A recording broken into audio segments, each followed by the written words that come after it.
All right, perfect. So yeah, as I said, like really nice to have you here, B. And so I'm gonna make a little bit of a presentation because I've already made an interview with you for the Glitch Artist of the Month, and I mean we've met in real life. So, so the first thing is you've been doing a lot of different things in the past years. So you've been an animator, video editor, sculpture assistant, fabricator doing woodwork, designer, curator, glitch artist, 3D video game creator, and on and on. I think like it's a huge panel and it's really interesting to know that you've been doing so many different things.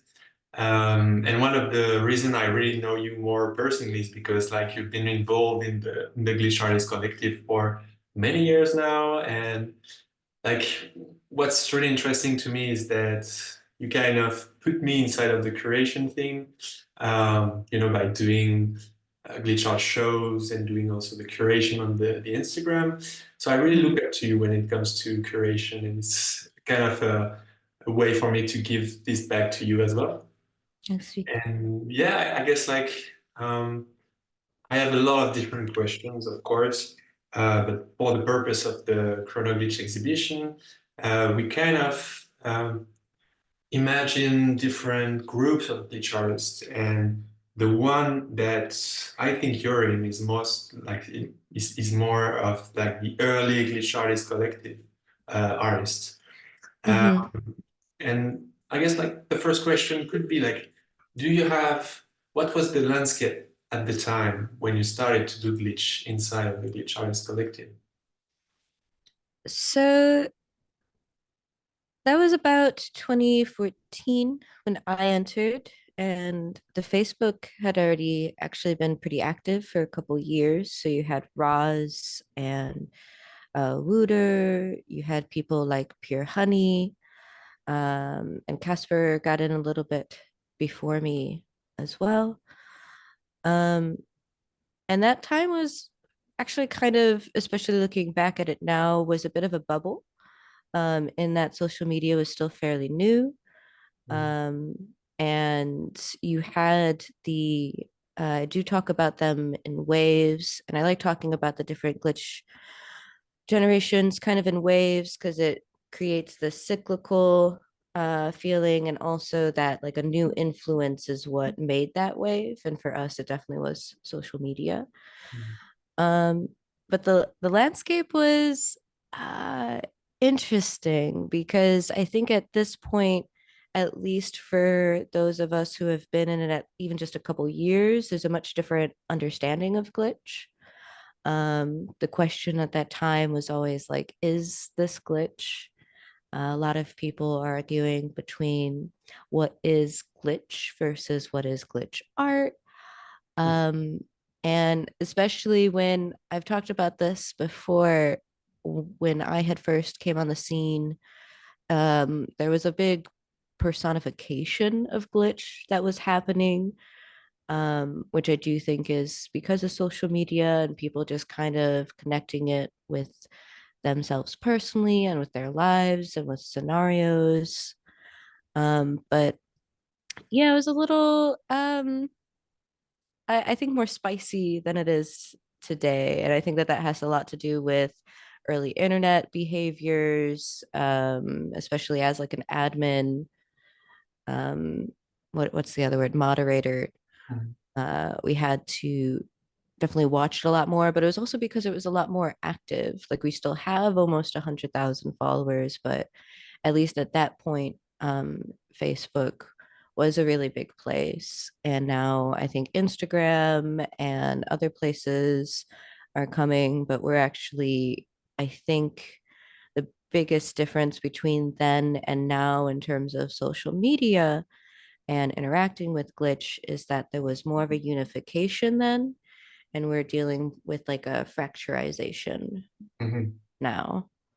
Definitely, I can sense that as well, and it's something that's kind of I'm gravitating around this question nowadays because I think the purpose of Chronovich is to bring this idea of course, the history or like the historical um, movement that is glitch art, but also the fact that it's always kind of in expansion with the definition, with the numbers of people active inside of it.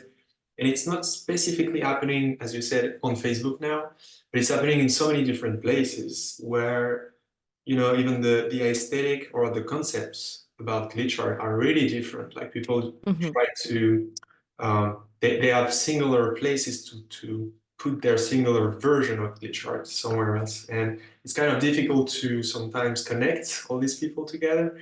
Um, Hmm. this is what we want to do as well with the chrono glitch and this kind of interview because um, there is always kind of a common ground where people can discuss and exchange ideas.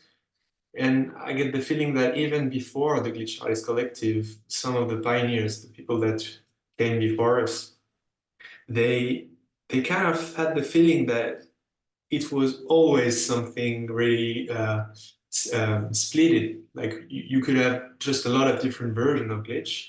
It's Hmm. just that you can't say we have the definition of glitch, like the universal definition, right? Um, Yeah, I and think. yeah, No, sorry. keep going.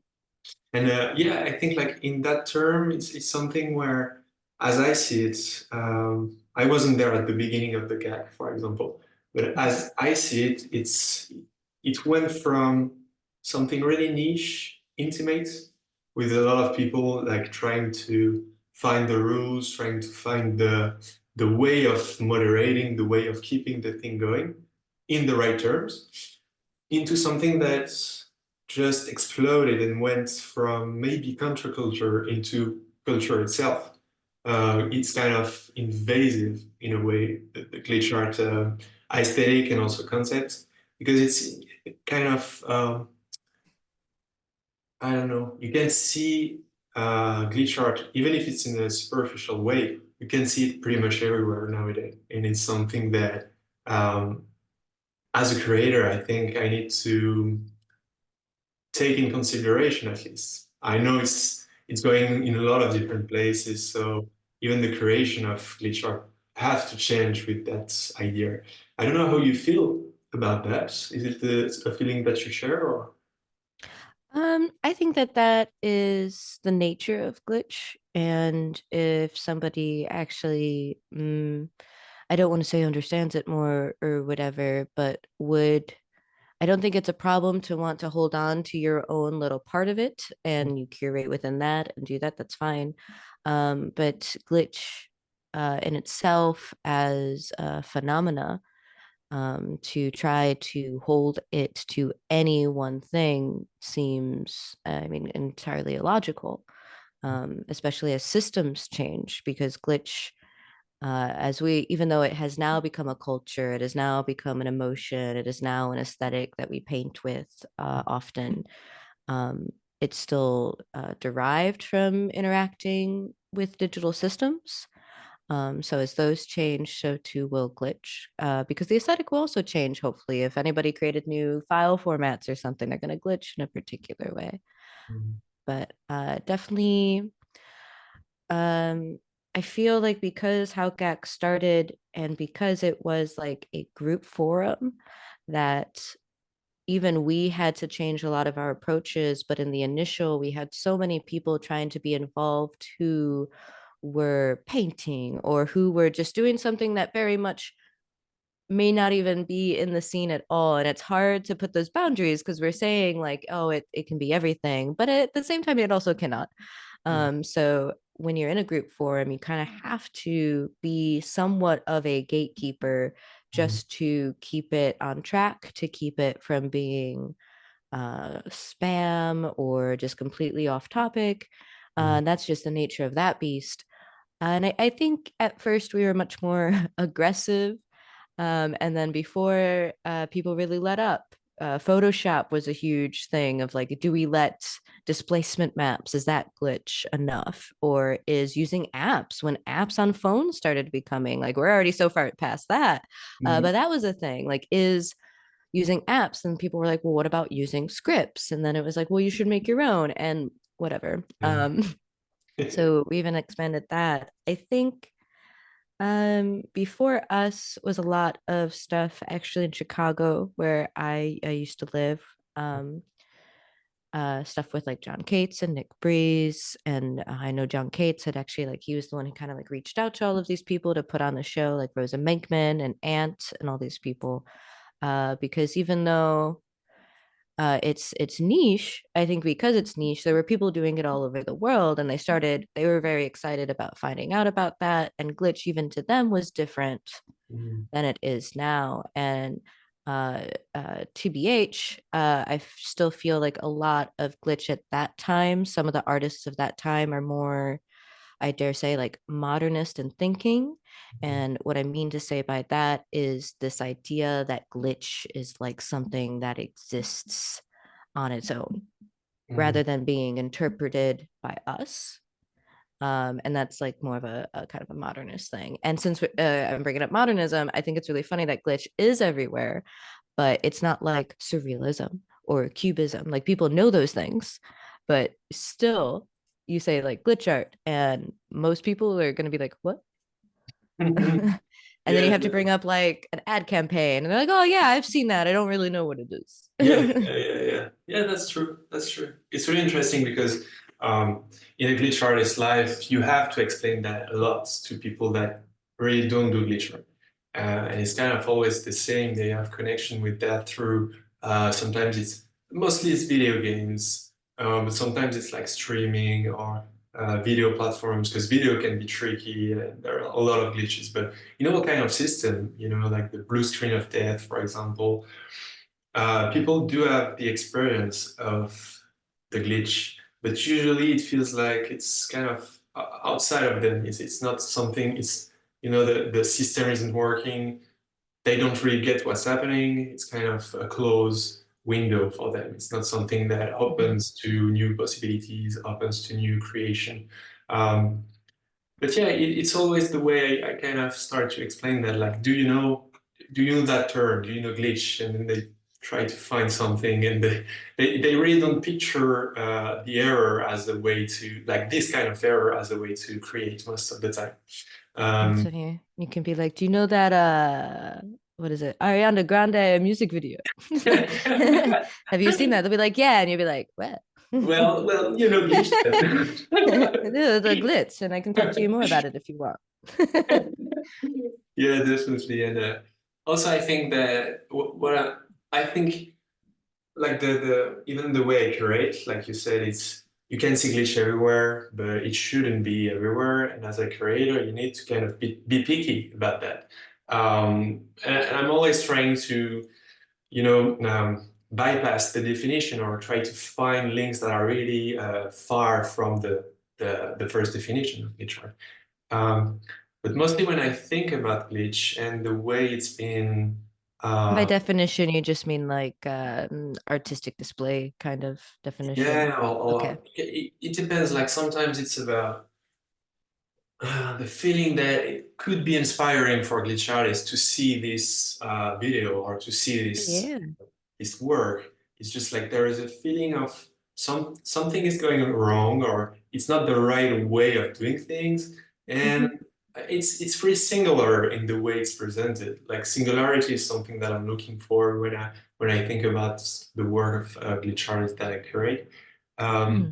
and actually, this is something that I can relate, like I can link with your work because I think there is something really specific and singular in your work um, because there is a sense of intimacy that I don't see on every work of literature. It's really a precise, it's about feelings, it's about mood that people can connect with.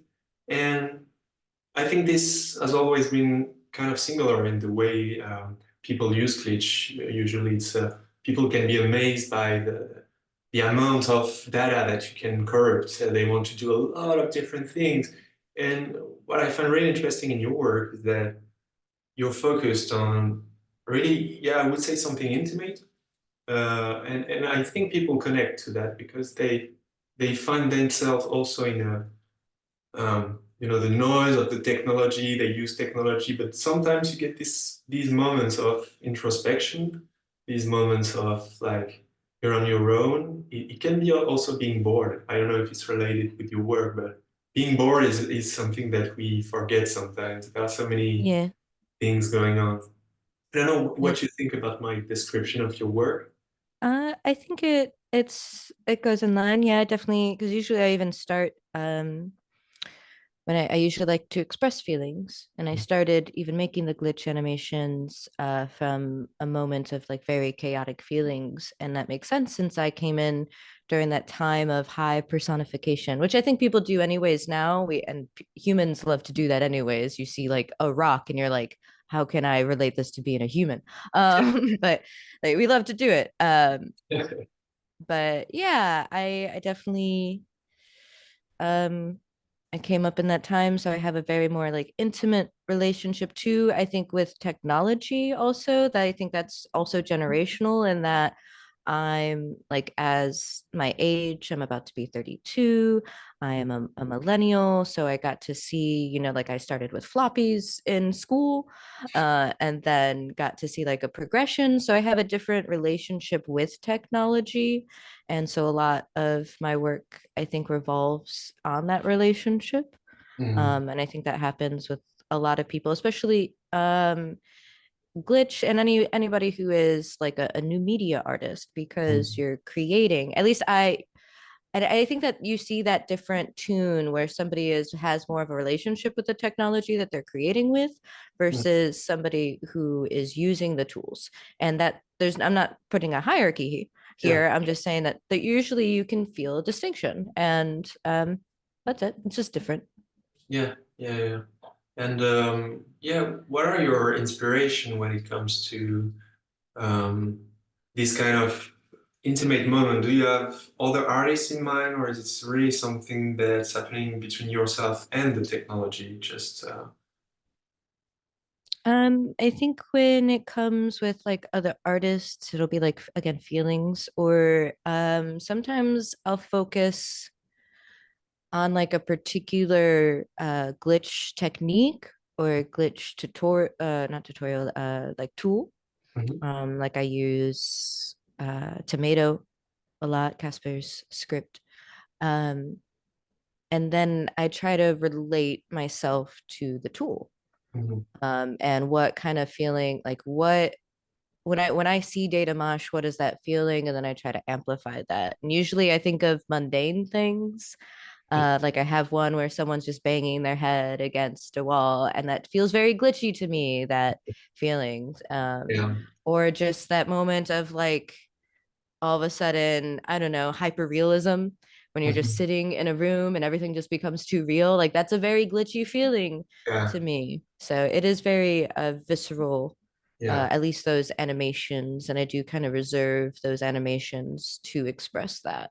Yeah, yeah, yeah. Because it's funny because I was thinking about your work before the interview, and um, there is always a sense because you speak about feelings and you speak about them really in a sincere way. I would say like we recognize that it's sincere when we see the work, but also Mm, it's another perspective of you because when I see you, mostly it's for like glitch art events. So you're in a mood, in a specific mood where you connect with people easily and you're really animated. mm, Um, and when I see these moments, there are more a new facet, a new perspective that I can see on you that is more, yeah, I was saying like introspective, but I think there is also a sense of uh, always kind of questioning reality or like the reality you put yourself inside. Because I feel like it's kind of your avatar that is mhm, stuck on loop, stuck on this loop where you've created this really it goes down to the everyday life. We all mhm, we can all see ourselves in that position, in that situation, and the loop is kind of a reminder that it's going to happen again and again. And there is a sense of infinite loop. And I was saying boredom or like being bored, but it's also about like um, sometimes my feeling is like life is absurd, and this kind of loop are really reminding me this exact state of absurdity. Yes.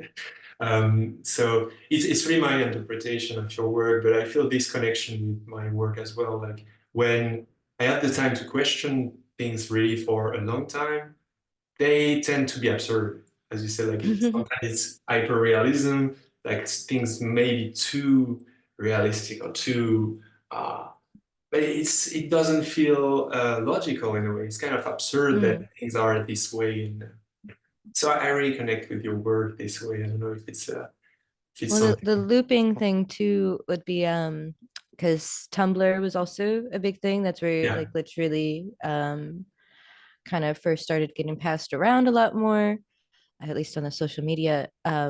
And when I came out, I was like, am I a GIF artist? And I kind of considered myself that for a Yeah. minute because that's what I was making essentially. Like the only like I started making videos and sound because Instagram Mhm. made it so that like you couldn't post GIFs, it had to be videos. And then you're like, well, if I'm going to do a video, I might as well do sound. And that like that's where uh, the technology kind of influences the work. Mhm. Like we make squares, we Yeah. make all these other things, we do it in this format or Yeah. in this time frame because of how we can share it. Mhm. Even if I have like an original, you might not get to see that. You're gonna get to see a version of it. Yeah. Yeah. Yeah. Definitely. I really I feel the same way sometimes with doing GIFs, actually, like that you need to find the perfect loop and you know the footages or like the elements that you get, they are way more than what you put inside the GIF. But these Mm-hmm. specific formats will give you, of course, a lot of constraint, but it's where you can express different things, like the feeling of seeing something happening again and again and again. Mm-hmm. It's really bringing a new Canva or like a new way of seeing things. Um, so I think it really works with your work, and it's like the way we use this constraint to still express ourselves is really important. I think in the glitch art community because of course we break formats, of course we want to do things differently, but sometimes it also comes down to having a set of rules and kind of Mm-hmm. trying to play with them, trying to be as subtle as we can. And yeah, I think it's also something that I feel in your work. Um, and I was wondering, in terms of like the creation you've been doing, for physical shows, but also for the creation of Instagram. I was wondering, how did your creation change along the years? What are the most important shifts that you've seen in the glitch arts community? You were talking about apps, for example, but are there other kind of shifts that you've been experiencing?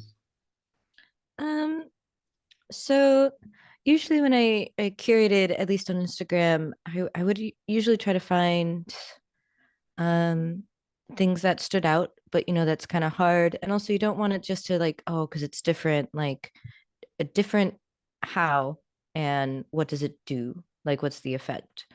Um, but you still GAC is very like you try to be inclusive, so you're not always showing necessarily the best work or the most newest work, but you're showing an artist who just got started and made something interesting, and you want to support them, and that's a big part of it too, because it isn't just curating the art; it's a community, and that depending on what the community shifts to, that influenced my curation. I know that for me, being that I was like an older person in the scene and we got people like Jared, you, now Myra, um, I kind of relied on them going for difference over time as I kind of had the things I liked.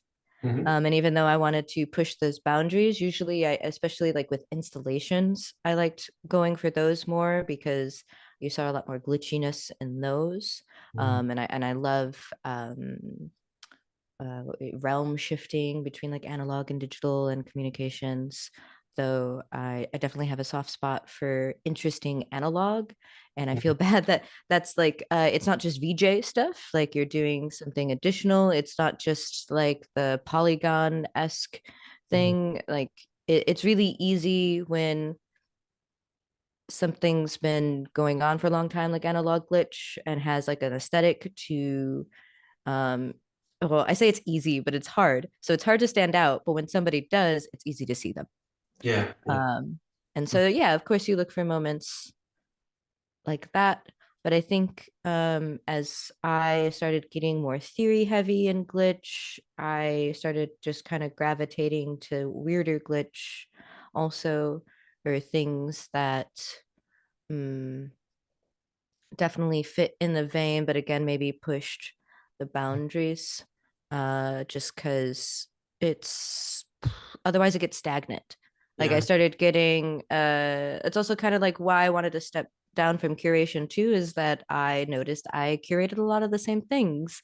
Mhm, And so I was like, huh, maybe I'll start becoming more of an archivist. mhm, Because especially with the new generation, I think the biggest thing that I had noticed in my curation wasn't just like my style of changing, but that about the time, like a little bit before you came in, mhm, people's feelings of glitch and how they used it were of a new generation, mhm, and I was of an older generation. And that's something I've heard with like Betancourt and John Cates, to where like they understand that their understanding of glitch and mhm. relationship to it is very different than mine and yours, and ours is going to be very different to it from the other generations. And I actually started feeling like, especially for an active page like Instagram, that I maybe shouldn't be the person curating it because I was a little out of touch, Okay. to be honest. Uh, yeah, it's interesting because I think there is no, like, I don't consider there are outdated glitch artists or outdated works of glitch, and this is why the Chrono Glitch exhibition is also a way to shout out to older pioneers and things that may seem obsolete for because there have been so many things in between, but they are not obsolete because they were um, how do you say that, a step at the time, and we And just go one still step. influencing Yeah, yeah, also. definitely. Also with the tools, I know I remember from like the interview I've made with you for the guitarist of the month. You told me you started with like Titan Plus tools, I guess, and this is something that has been really influential as well. Like these tools are really kind of relics. People are share like they cherish them. It's like really something. A particular feeling, and I guess like um, I don't see that curation gets outdated in a way, like in the perspective of like glitch art is an historical movement to me, and so there's been a lot of different period, and it's I don't even picture myself trying to be always at the beginning of the new wave. I just see the new wave happening right now. Even myself, I Yeah. see it happening. And sometimes I understand it. Sometimes it's really I don't catch it, you know. So, the feeling I got with that is I don't force myself to understand. I don't force myself to like the new wave. I Hmm. just kind of observe it from like two step away. Um, and even for the tools or like the definitions, I just keep on doing my thing. And maybe at some point I'm going to feel the same way. I'm going to have to step back from creation. But Maybe. I'm really bad at archiving, and it's not my my cup of tea.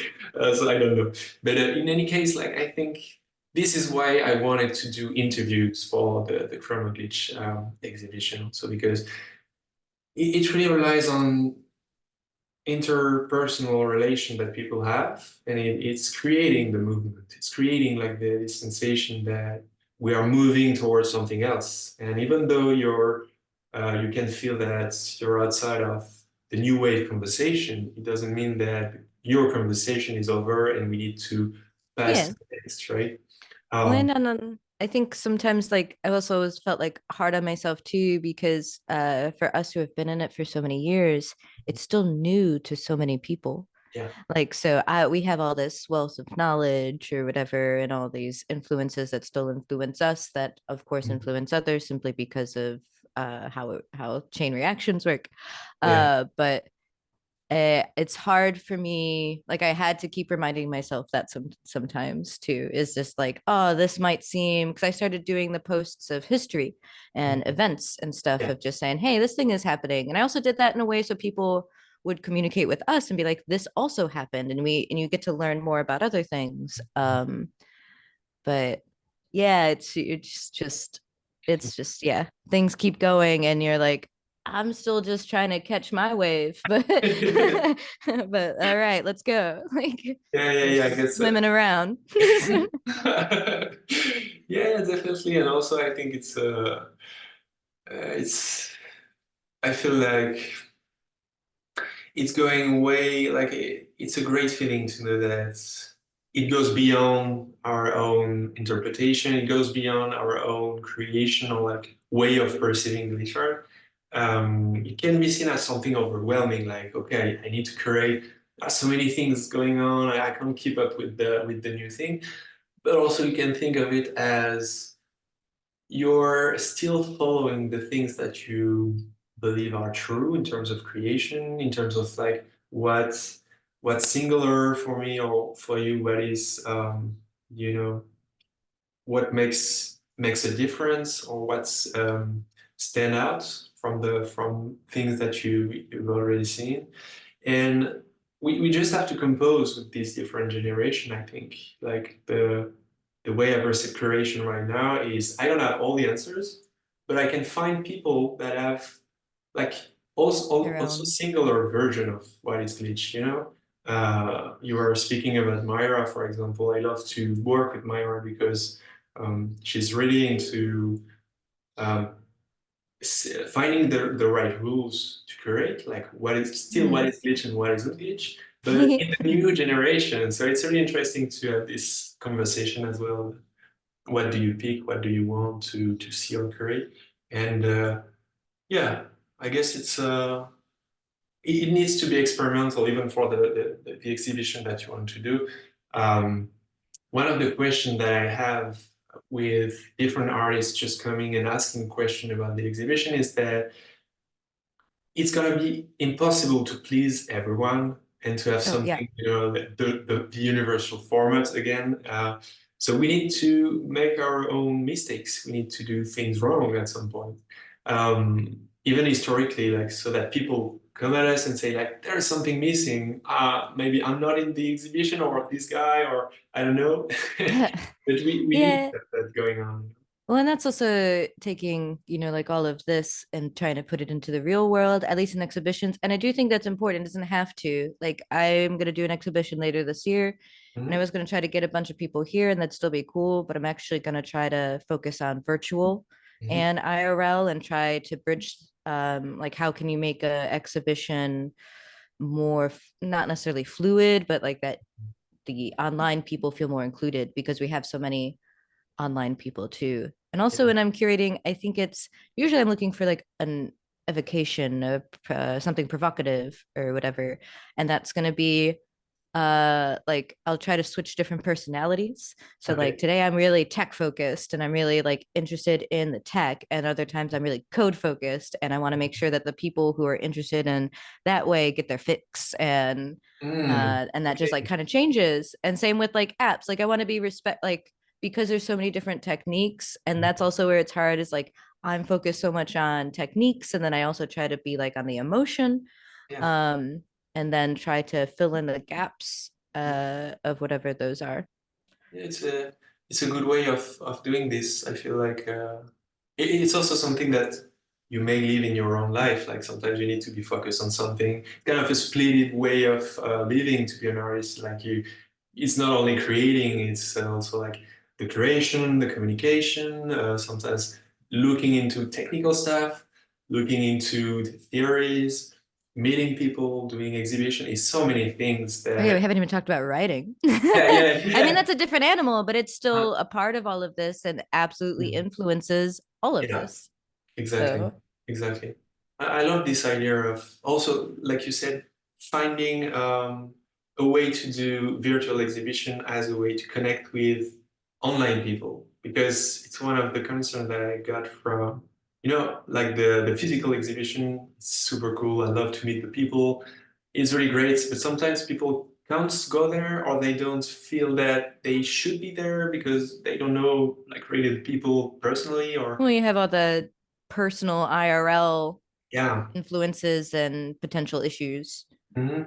Definitely. Also, a lot of people from the Glitch Artist Collective that I know and even work with for the exhibition, they are really introverts. So it's really difficult for them to And sometimes. we all don't get along also. Uh-huh, We uh-huh. just like come together for this thing. We have some Uh, principles we try to hold up yeah. that we agree to mostly so that this thing can stay Hmm. to as to the best of its ability as it is. We don't all agree on it, fine, but we know that so far for almost like a decade now, it works.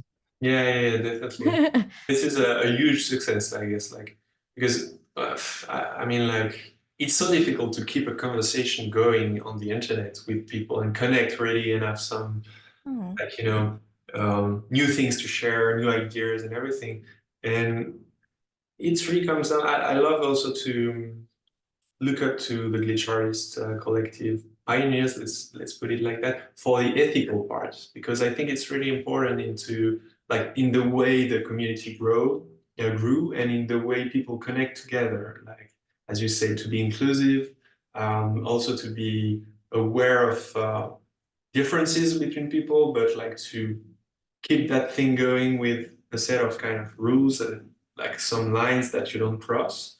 Um, and I guess, yeah, it's sometimes it feels like it's a lot of constraint, but it's this is why the movement is at this stage right now. Like it wouldn't have been the same without these ethical rules, I guess. Yeah. And for the purpose of recording and you have a minute, I Oh would yeah. say like the ethics are like monetary. Like if you do stuff Mhm. outside of like you do an exhibition, sure, charge things, do stuff, but like GAC is not associated with that monetary because Mhm. we just do it so much of just like this is we offer the information that we offer at least hold freely. We together freely. These are passion projects and it can be exhausting, but we don't get paid. We don't, Mhm. at least not to curate online. We do that because of the community Yeah. and because we want to keep it alive. And that in itself is different than the majority of the other online groups that you'll find. Yeah, I have a lot of different questions. Like there are more general questions actually. These ones. Um, do you remember the moments when you saw your first glitch? Like, I don't remember the moment I saw my first like error. mm, And I really, especially since you saw the lecture I gave Fubar this past year, um, I really liked earlier how you said a lot of people don't see moments of error as opportunities for creative expression.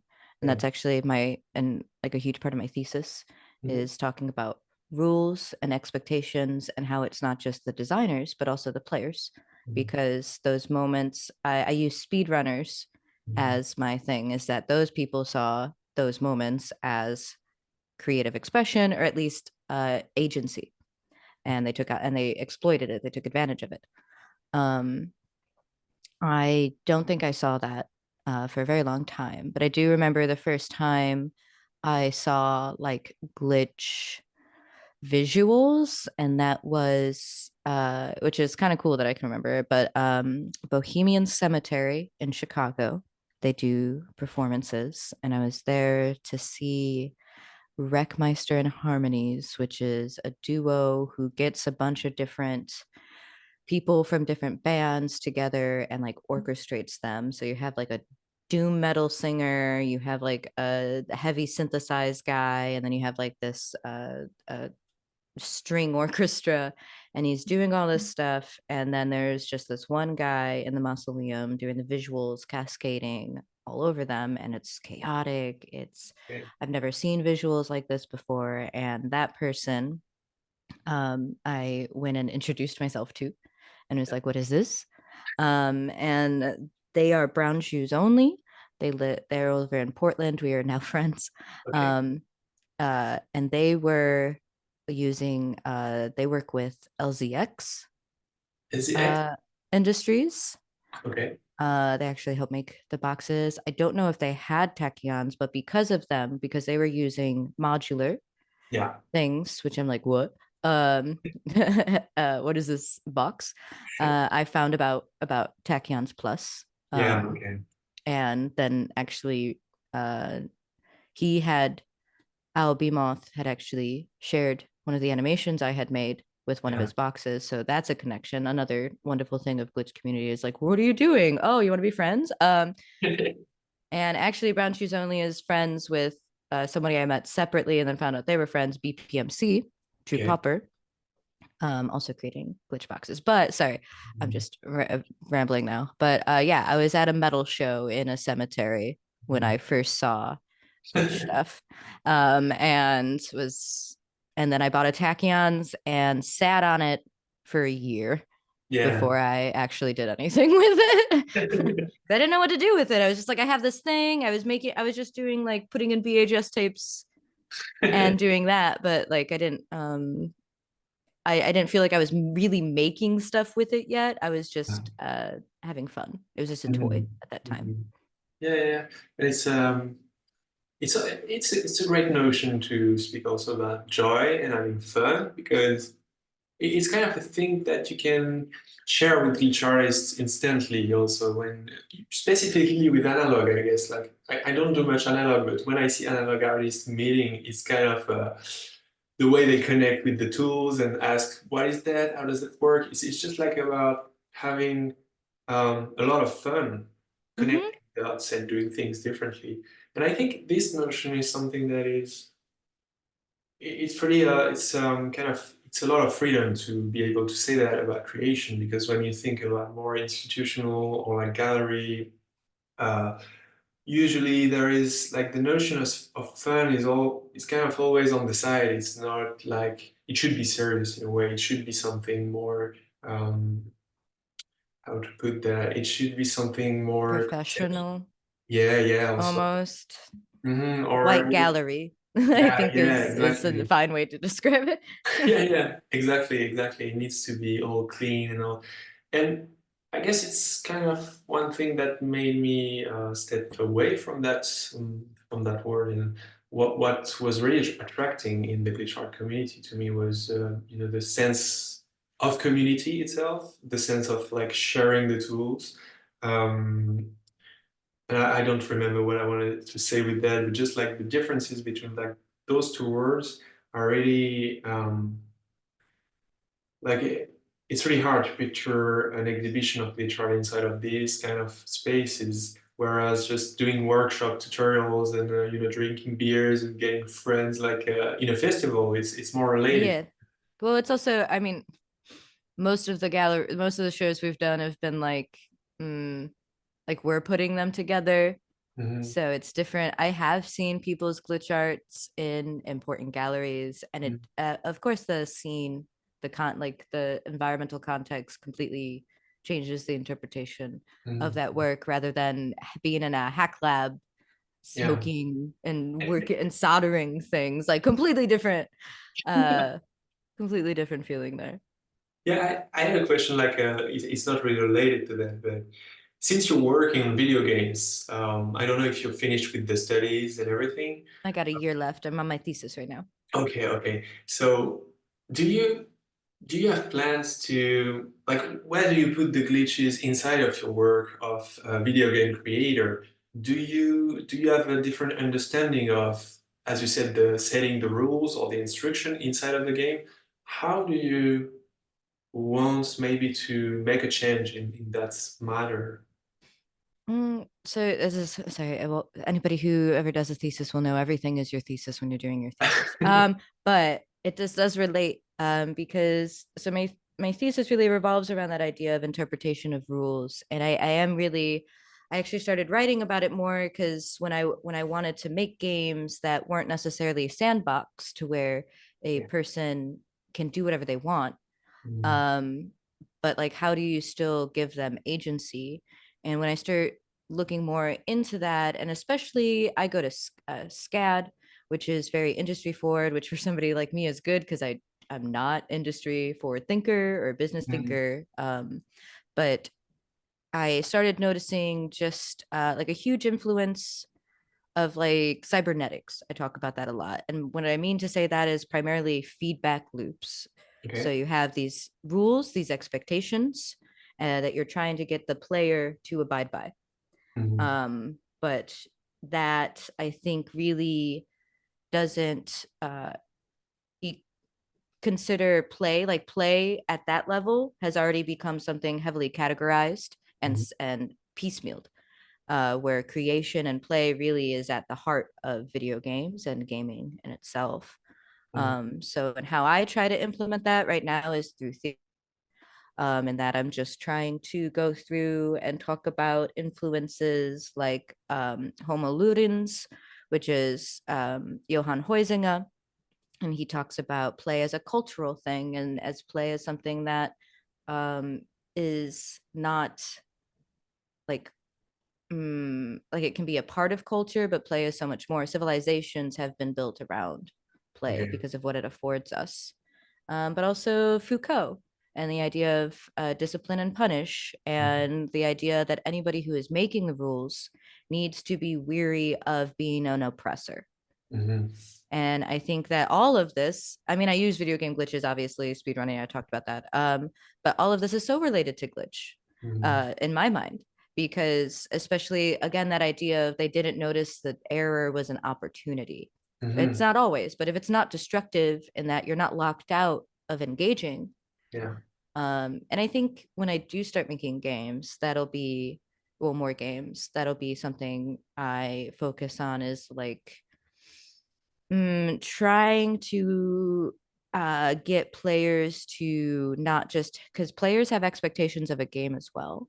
Mhm. And they kind of just, again, in that Foucault way, they start operating in accordance to the expectations they think the game has of them as well. Mhm. Mhm. So that is something I'm going to want to try to push in games. And I think a lot of games actually do that, is that like you have to do something that isn't intuitive, Mhm. or you have to do something that you think you're not supposed to do, Mhm. right? Or I don't know what that is necessarily, but like that's the realm. And I also started in video games because of my connections with glitchy stuff. I teamed up with Roybot and we started doing performances where Mhm. we blended video game play with glitchiness, and I had no idea what I was doing, so it was actually heavily glitchy. It's great. Sorry, I just rambled, but yeah, I see rules and the implementation of rules, the um that's kind of a huge part of it, because glitch to me, as I see it, is interpretation. Yeah. So Yeah. Yeah. as when something is unexpected behavior, which I think is a glitch, Mhm. um that's like mm, that's against the rules. Yeah, yeah.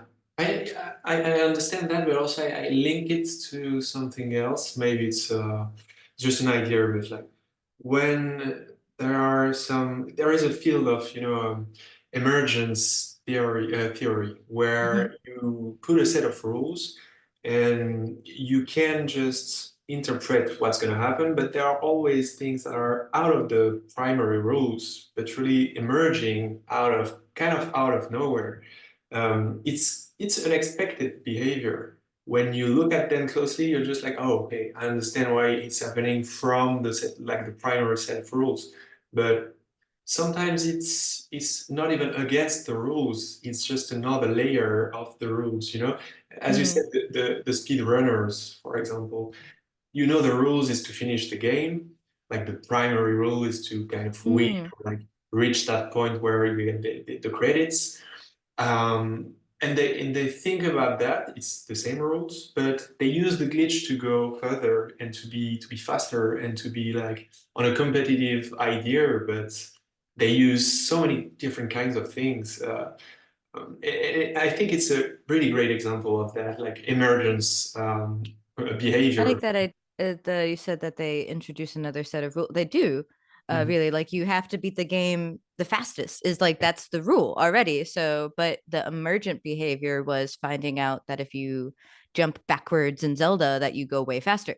Yeah, And yeah. that's and again, that's glitch. It is that emergence, that moment of opportunity, that we can either take, but that it's a moment. Yeah, And yeah. then it becomes kind of something else, really, which is, I like that. It's really interesting. Do you have a really personal, like we've talked about it, but do you have a really personal definition of what is glitch art? Doesn't have to be something universal, doesn't have to fit for everyone. What is your personal version of that definition? I could give it off, but I actually like wrote this down the other day, so I'll just give it that so that it doesn't feel uh I don't know. It is always like when you have to do, you kind of have to at least offer a definition when you want to talk or write about it so that at least like the reader, the person listening to you, but Yeah, still for a lot of the glitchers, it's like, do I have to yeah, no, like it's define difficult. this thing? Because I mean, it is nebulous, but Yeah, so I define like glitching as like the perception of unexpected behavior of a system. I think that's okay. pretty open, but it does I think even just saying a system, but humans are systems too, Yeah, so that's again like trying to be vague but specific. It's for me, it's in the perception, yeah, because a glitch doesn't exist if it's not perceived as a glitch. yeah, It's operating how the system doesn't know, unless you tell it that it's not doing what it's supposed to be doing. yeah. And then a glitch I just put as like any artifact and or behavior created as a result of glitching. Okay, So okay. like very simple. I think it's like very usable Mhm, definitions that can be moved, but that is my personal mhm. definition. I think more like that would be like between glitch and glitch art Yeah, would be like intentionality. yeah. That's pretty much it. Like I Mhm, try to be again like succinct, but not make like it can be a blanket if it needs to be. yeah. If it needs. It's cool. I love to ask this question because it's a tough one and it's pretty hard not to um, go against another definition, of course. But I mean, it's kind of also the nature of glitch art, I would say, like to evolve because like even the intentionality is evolving into something else. We talked about like new waves and the way people kind of grasp this concept and do something completely different. But it's always interesting. Um, yeah, I guess I'm pretty much done with the questions. I don't know if like I'm kind of chaotic with my questions. You know, most of the time I don't really follow the list. I'm just like lost in the conversation. Uh, Yeah, I do this style of interviews too, because also you can go back and yeah, find stuff and people. Yeah, it doesn't. I don't. I like typing is nice because if you're trying to get exact verbiage, but yeah. there's so much more nuance here. Mhm. Definitely. So yeah, thank you very much for taking the time, Dee, and it's been really cool talking with you. My last kind of question for you would be um, maybe to think. No, it's not really a question. It's like to think if you find some works that are from that early gag period, or like the time you started to be on gag or like to do glitch at the beginning, if you find a particular piece of you, like a work you've made at that time that represent this area, represent this in your mind, I would love to have it and to curate it as well. If you're ready, Oh, okay. Yeah, you definitely probably already have it. I think the one I would put for that was the face one, yeah, because that was actually an early one, so I'm a little embarrassed by that one because it's before I started doing the nondescript yeah, figures of myself. But it's this one is kind of myself. yeah. But it's very much like the especially even my icon is very, I think, a marker of that time. It's just everybody started replacing their face with glitch. Yeah, yeah. So that's, yeah, I got you. Okay, okay. Nice. All right. So yeah, thank you again. It's been a real Thank pleasure. you. This was fun. It's always nice It was talking to cool. you. It was really cool. And so yeah, see you. Have a good day. Ta-da. Bye.